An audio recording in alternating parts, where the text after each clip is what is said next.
E aí pessoal do YouTube, eu sou o Linux BRS e vamos aqui com o Samsung Galaxy A8 para falar dos 22 dias com esse aparelho, usando esse aparelho. Bom, primeiro, como eu já falei antes, ele se parece com um S8 e eu diria um S8 mini, tá? Pelo formato da tela, 18.5 para 9, a tela Full HD Plus, tá? O formato dele, né, o jeito, apesar de ele não ter o Edge nas laterais, certo? Ele é muito parecido com o S8, como se você tivesse realmente com o S8. O que diferencia ele de um S8 é que o S8 é aqui do lado, né? E ele aqui embaixo a biometria, tá bom, gente? Câmeras ele filma bem, tá? Ele não filma em 4K, filma em Full HD, coisa que muita gente queria. Até eu concordei com uma pessoa, falei assim, caramba, filmar 4K pra quê se eu não vou ter, se ele não tem nem TV nem computador para ver isso? Full HD tá bom demais. Em partes eu concordo, mas muitas vezes a pessoa quer o recurso de 4K, se a pessoa quer mexer, quer fazer vídeos em 4K, quer ter aquela qualidade, né, um trabalho em 4K, não vai poder, não será esse aparelho, certo?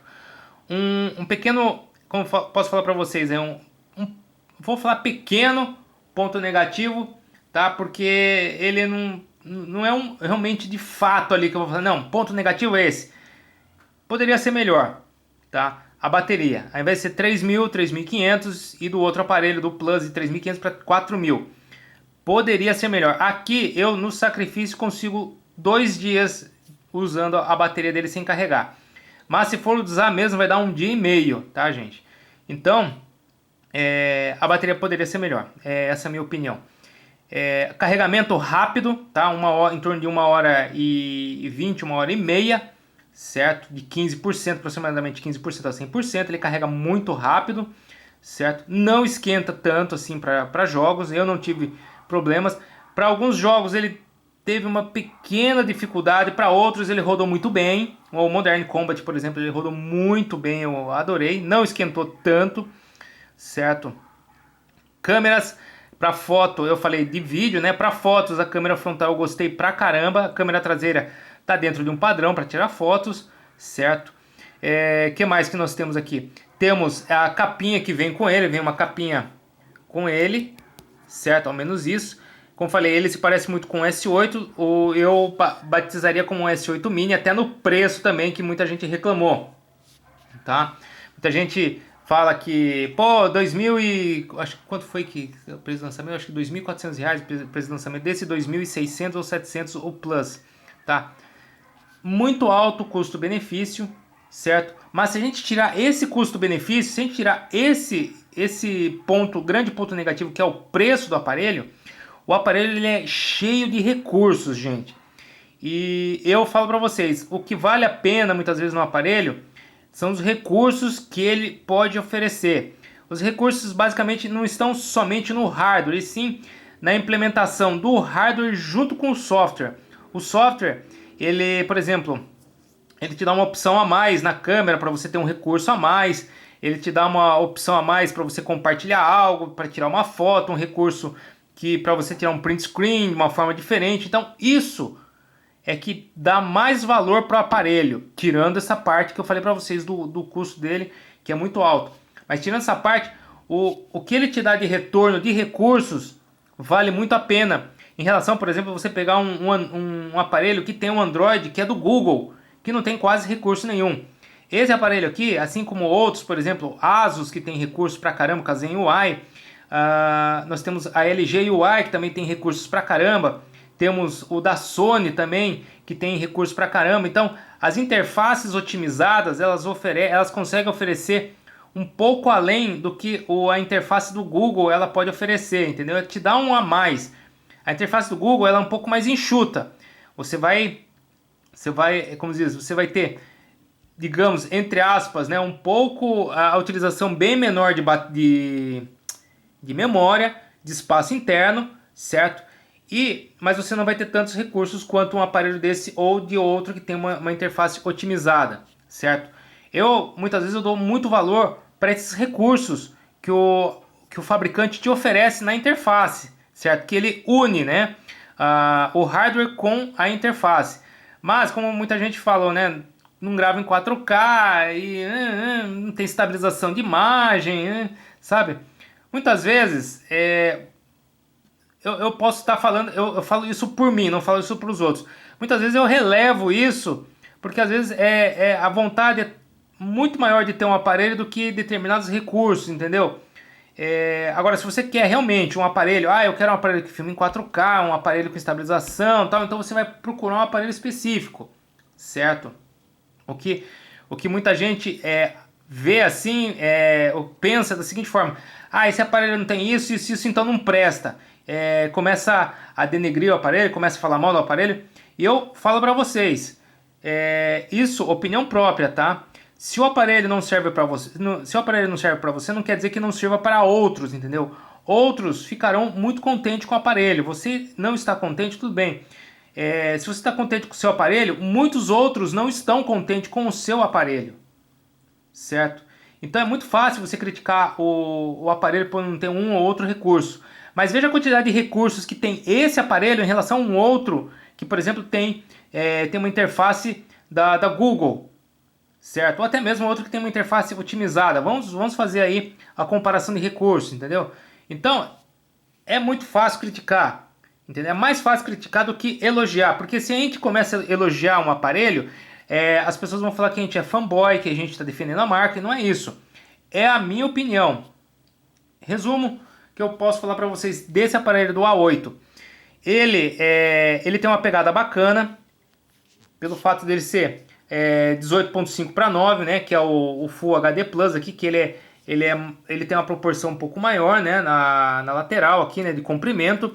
Ele tem uma pegada melhor, só que ele é bem estreito para digitar. Eu vejo assim uma pequena dificuldade para isso, tá? Um aparelho que eu gostei pra caramba para digitar é esse aqui que eu comecei a fazer os testes, ó. É o LG K10 Pro. Olha a diferença da proporção da tela. Olha só isso, gente. Quer ver? Vou ligar a tela aqui só para vocês verem, ó. Ó a diferença. Vou deixar aqui do lado, aqui, ó. Ó quanto faz a diferença uma tela, né? Vou colocar aqui. Ó, quase um dedo aqui, gente, de diferença. Então, essa diferença na lateral, o aparelho fica bacana, fica, mas essa pequena diferença que falta aqui, você fica meio apertado na hora de digitar. Então, eu achei isso um tanto quanto inconveniente. Isso me fez lembrar até dos iPhones aí, né? Eu tive um iPhone SE e ele era muito ruim para digitar, que ele é muito apertado, né, para digitar. E vamos lá, o que mais? A tela agrada muito. Fiz teste de duração de bateria, como eu já falei para vocês. Outra coisa que eu percebi, mas eu não fiz o teste, foi quando eu ativei o modo economia de energia. O modo economia de energia, quando eu ativo aqui, por exemplo, que é o mediano, né? Tem o sem nada, que é o que eu estou usando, o mediano, e o ultra hardcore, né? Que deixa a tela escura, só com alguns ícones, e para economizar mesmo bateria. Esse aqui é o mediano, né? Eu senti que às vezes as animações elas davam umas engasgadinhas no aparelho, entendeu? Para justamente ele tentar otimizar essa animação para não gastar tanto bateria. Algo que me decepcionou muito, que eu já fiz até o vídeo falando, foi o Always On Display, gente. Isso aqui me decepcionou pra caramba.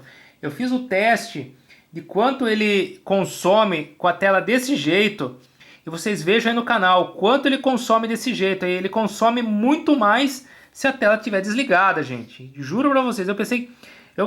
A Samsung pensou nesse recurso para trazer economia, mas eu vi que já não deu muito certo pelos testes que eu fiz, certo? Algo que eu gostei, que fazia já um tempo que eu não via nos aparelhos da Samsung, também eu acho que eu não tinha ativado isso. Ele tem um LED de notificações aqui em cima. Eu vejo assim como é muito melhor você deixar ativo o LED de notificações do que o Always On Display. O LED de notificações, quando ele fica ativo, que chegou alguma mensagem ou alguma notificação, ele fica piscando, né? E quando você pega o aparelho, ele vibra o aparelho falando, ó, chegou algo, existe uma informação que você não leu, você não viu. E isso eu vejo assim como um ponto muito positivo. Algo que eu vejo que é positivo da linha Motorola é o Moto Tela. Ele deixa a tela desligada. Tem uns que só de você passar a mão por cima ele liga a tela e mostra as notificações. Ou se você só mexer no aparelho, fizer isso aqui, ele liga a tela, mostra as notificações e apaga a tela. O Moto Tela eu vejo como muito, nesse caso aqui para esse aparelho, muito mais útil do que o Always On Display, tá? Mas o LED já supre bem a necessidade. Aqui nós temos dois modos, o Always On Display e o LED. Então o LED no caso aqui ele se sai muito melhor, tá? Aqui no caso ele não tem igual o LG, né? Então a gente tem que ligar a tela e desbloquear aqui, né? Ele tem o desbloqueio de face, né? De rosto, não por íris, tá? Por rosto.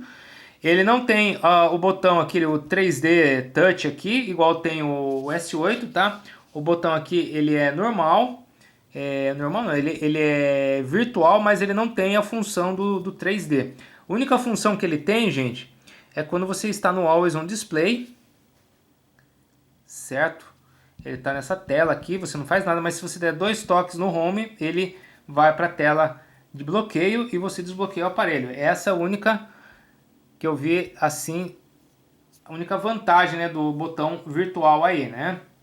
A Samsung tirou o botão físico, colocou os virtuais e para alguns jogos, né, alguns jogos e aplicativos, ele se adapta você ocultando a barra aqui de baixo. E para voltar a barra você puxa de baixo para cima, ela volta a barra, você pode ocultar a barra também, certo? Então, são essas diferenças que dá valor pro aparelho, gente. É isso que eu tô falando para vocês. Não tô, digamos assim, defendendo a marca ou sendo fanboy. Eu gosto muito de Samsung. E eu vejo que quando ela traz esses recursos, tem muito a dar valor para o aparelho. Assim como outras marcas também, quando trazem recursos a mais para o aparelho, tem que ser dito e tem que ser elogiado também. Certo, pessoal? Então é isso. Foram 22 dias usando esse aparelho. Foi uma experiência muito boa, eu falo para vocês. Gostei pra caramba. Só esses pontos aí que eu informei para vocês. Bateria, certo? Economia de energia, quando eu diminuí ele deu algumas lentidões, mas bem pouquinho. Jogos dele, em alguns jogos ele foi mais ou menos, outros se saiu muito bem, certo? Então, no geral, gente, é um aparelho muito bom, só o preço que não. Aí vocês vão ter que esperar baixar bem o preço, aí os 2.400 de lançamento desse aparelho, baixar aí para pelo menos uns 1.700, 1.500, 1.500, 1.700 já começa a ficar legal o aparelho, tá? Começa a ficar bem bacana, bem interessante. 1.500 então nem se fala. Aí sim que fica legal mesmo. 4 GB de RAM, 64 de armazenamento, isso não tem nem o que falar, é indiscutível, tá? Ele não é híbrido, ele tem uma saída aqui, uma entrada para nano SIM, aqui a nano SIM e o micro SD, certo? Então, é isso, gente. Eu espero que vocês tenham gostado aí do vídeo, dos 22 dias usando o Samsung Galaxy A8. Se você gostou, seja ainda, não se esqueça de se inscrever no canal e tocar no sininho para receber as notificações. Obrigado, até mais, falou pessoal, fui!